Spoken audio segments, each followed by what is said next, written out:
You want to know what a nine-figure defense platform sounds like when it dies?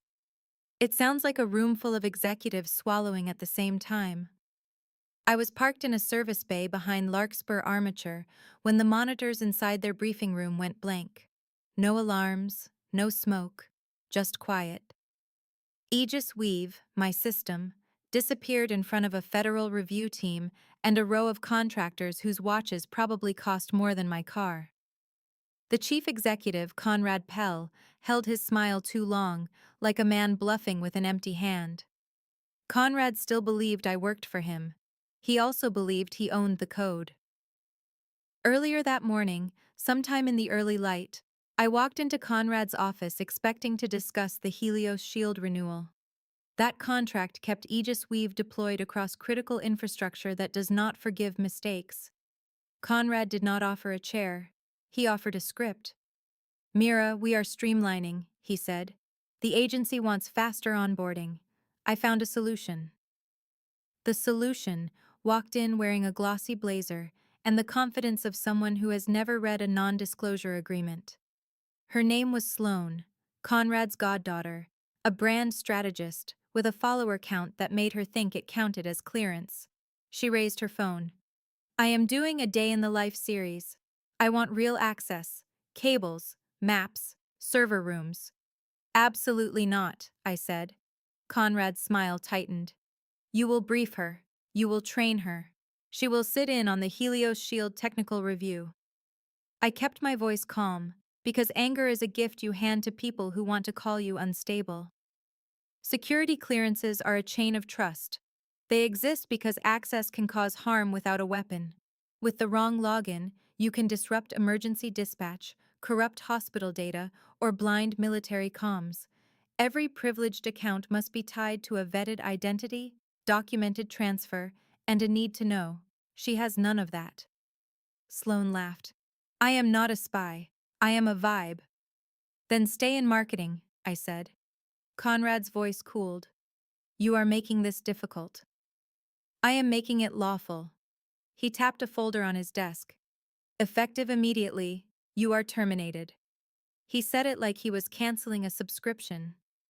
Security escorted me out while Sloane narrated about legacy attitudes. I packed what mattered and slid a cobalt flash drive into my pocket.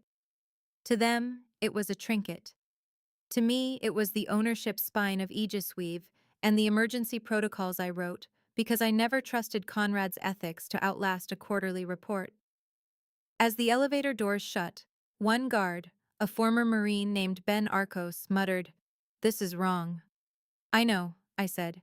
"Keep your badge clean." Outside, the air tasted like exhaust and opportunity. I opened my laptop in the service bay and logged into a channel Larkspur never audited, because Conrad preferred glass conference tables to independent security reviews. Aegis Weave greeted me. "Architect verified." Under it, another line waited. "Transfer protocol unmet." My safeguard was simple. If I was removed without a properly cleared successor formally assigned, Aegis Weave would enter protective mode. No demo access, no milestones, no shortcuts, only compliance. I hovered over the switch and pictured Conrad ordering me to hand national security to a woman who believed confidentiality was a filter setting. Then I clicked.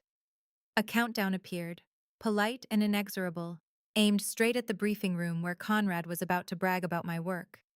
I sipped bitter coffee and smiled as the numbers began to fall. When the countdown reached its final stretch, Conrad's confidence started shedding in flakes. I watched through a remote diagnostic feed I built for disaster response, the one Larkspur never knew existed. The federal evaluators sat stiff-backed, eyes sharp. Conrad stood at the head of the table in a suit that shouted money and whispered ignorance. Sloane sat beside him with her phone angled just enough to catch the room without catching consequences. Conrad began. "Aegis Weave is the future of infrastructure defense. Adaptive, scalable, rapid integration." He nodded at a junior engineer. The screens lit. For a few heartbeats, my interface looked flawless. Then Aegis Weave asked a question nobody there could answer. "Architect authorization required." The engineer tried again. Access denied. Minor authentication glitch, Conrad said, like he could soothe software with charisma. A larger message rolled across all screens. Protective mode initiated. Privilege transfer incomplete. One evaluator, Director Selena Rourke, leaned forward. She had the calm of someone who can end a program with a signature. Mr. Pell, why is your system locking itself during our review? Conrad's smile cracked. It is an advanced safeguard. We will resolve it quickly. The engineer whispered. Sir, it requests Level 17 transfer credentials. I do not see that in our documentation. Level 17. My private joke, because I have always believed a system needs one layer beyond executive reach. Conrad barked at his assistant. Call Mira Vance. The assistant hesitated. She was terminated earlier. My phone lit up.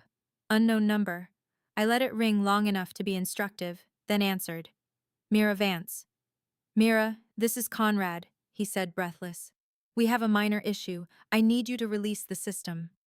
The countdown kept falling, polite as a guillotine. Conrad, I am not an employee. You made that official. We can fix that, he rushed. Reinstatement, money, title. You want me to bypass a safeguard because you demanded I hand sensitive access to an uncle-approved influencer, I said. That is not a compensation issue. That is a clearance issue. His voice sharpened. Stop lecturing. You built this. You owe the company.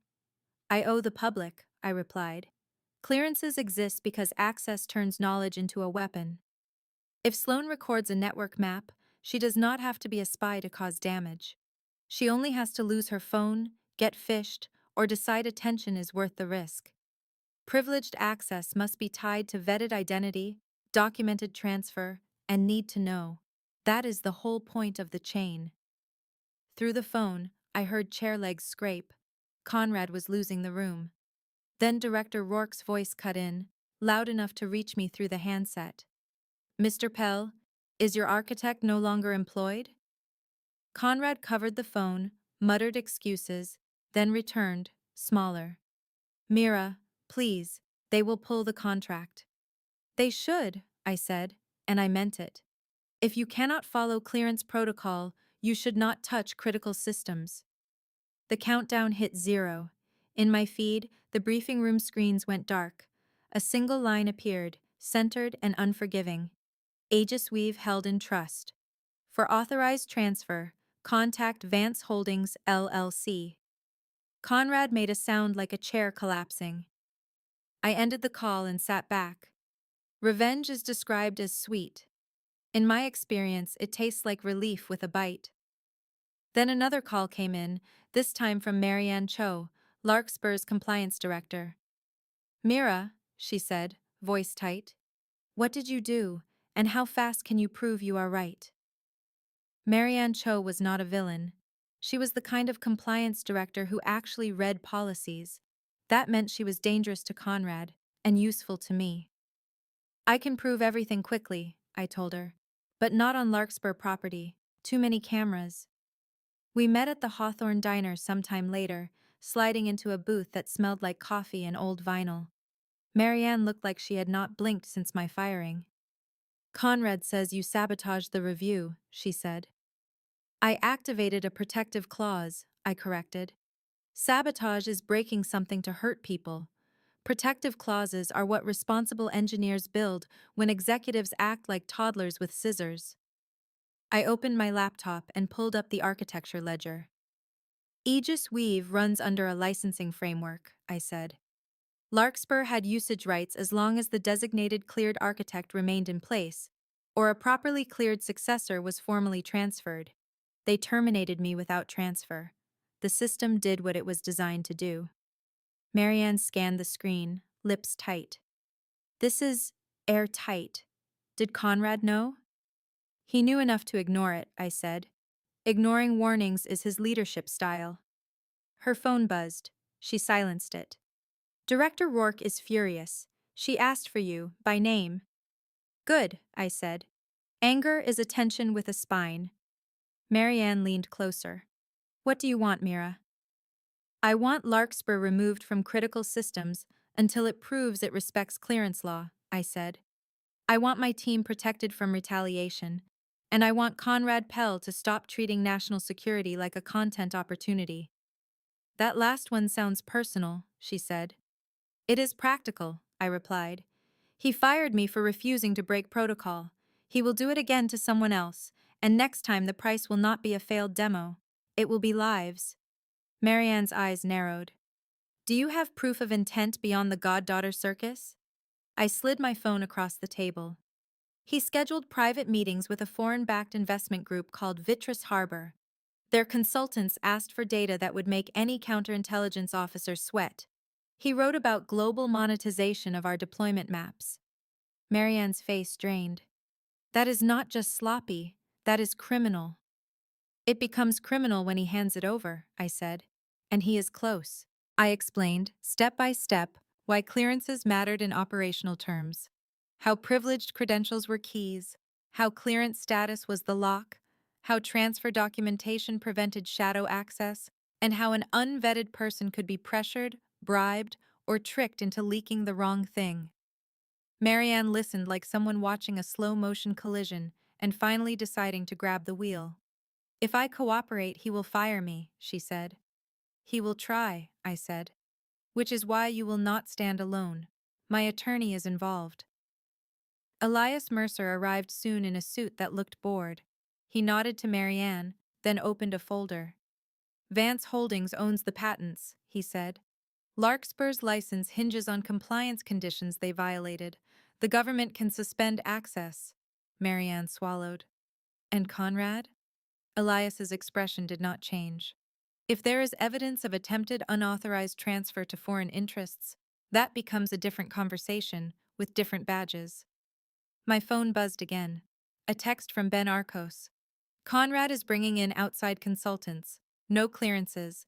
They are headed for the secure floor. I showed Marianne. He is going to try to force his way in, I said. Elias leaned closer.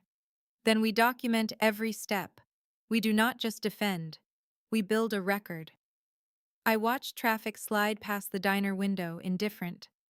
Conrad wanted content, I said. I will give him a story. And I knew exactly how to make sure the next chapter ended with Conrad on the wrong side of a federal door. We drove separately, because paranoia is just experience that stopped apologizing. I parked near Larkspur Armature and watched the building like it owed me money, which it did. Elias and Marianne were assembling a compliance report for Director Rourke. My job was simpler. Let Conrad's outside consultants create evidence. Ben Arcos texted from the lobby. The consultants wore identical suits and identical smiles. Then he sent a photo. Sloane trailing behind them, phone raised. Text. She says they are filming a recovery arc. Conrad was about to turn a federal incident into a redemption video. I opened Aegis Weave's event logs.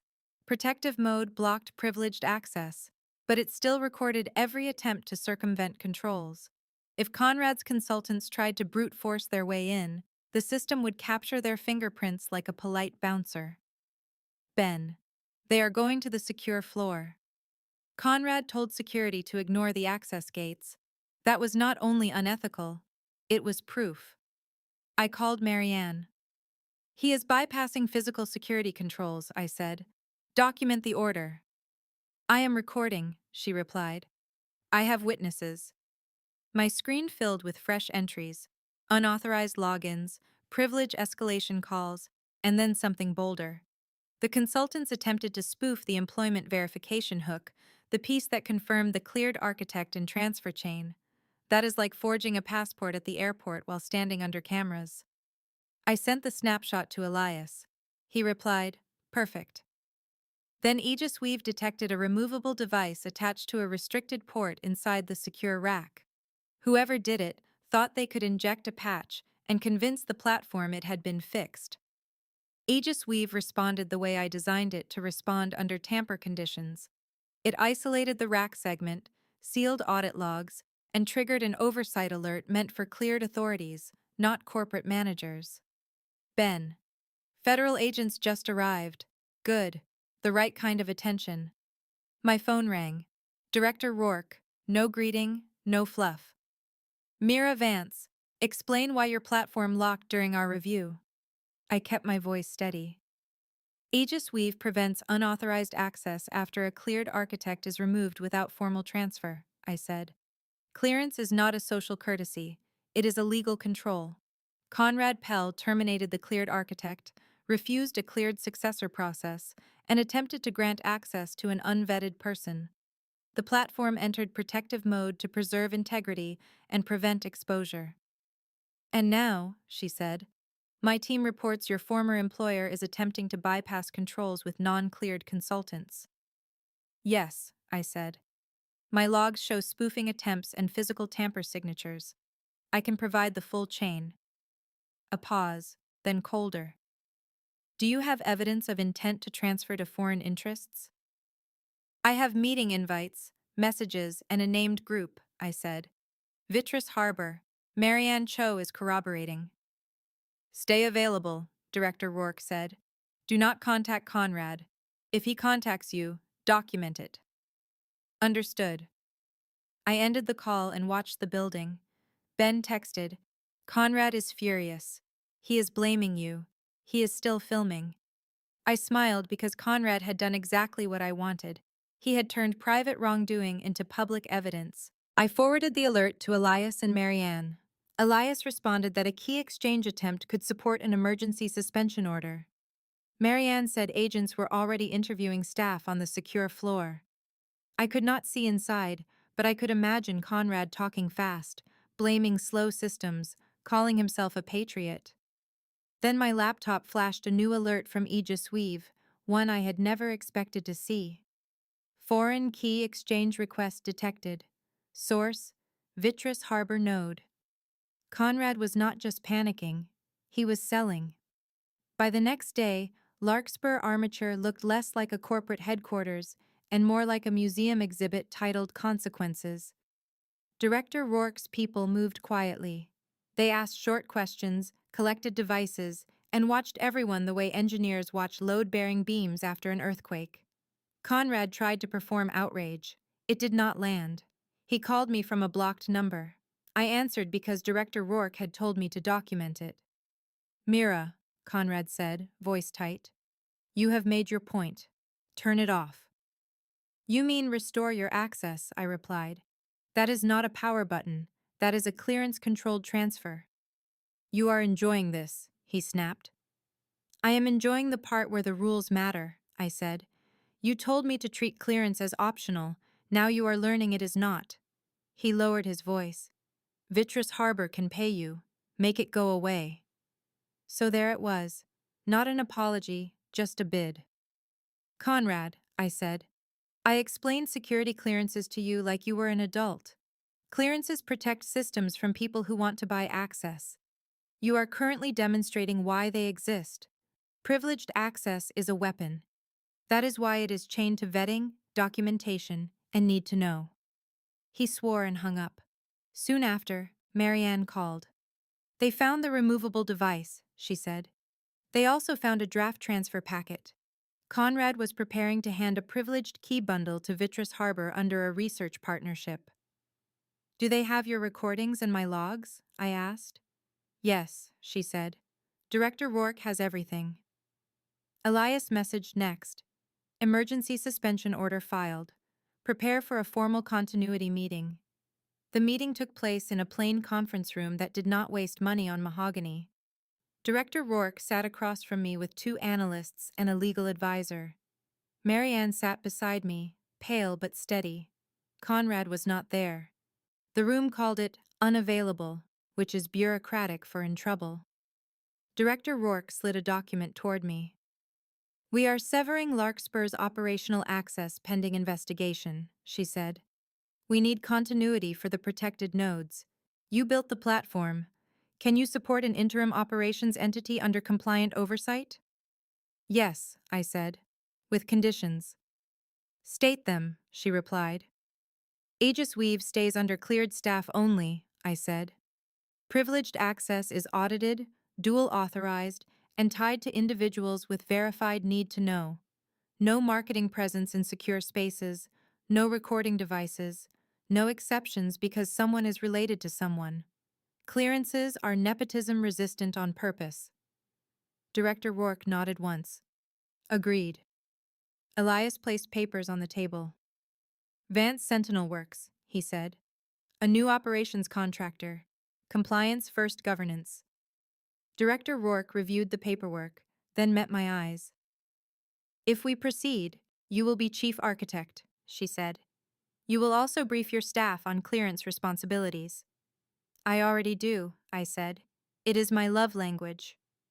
Outside, the air felt cleaner. Marianne walked with me in silence until my phone buzzed with a news alert. Larkspur executive under investigation for unauthorized export discussions.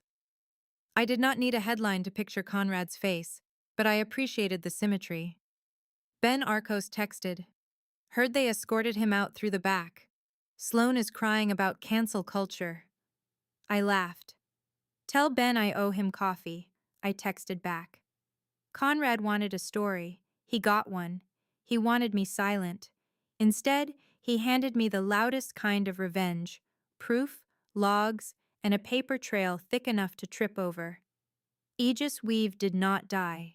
It simply refused to serve the unworthy, and I was finally free to build it the way it should have been built all along.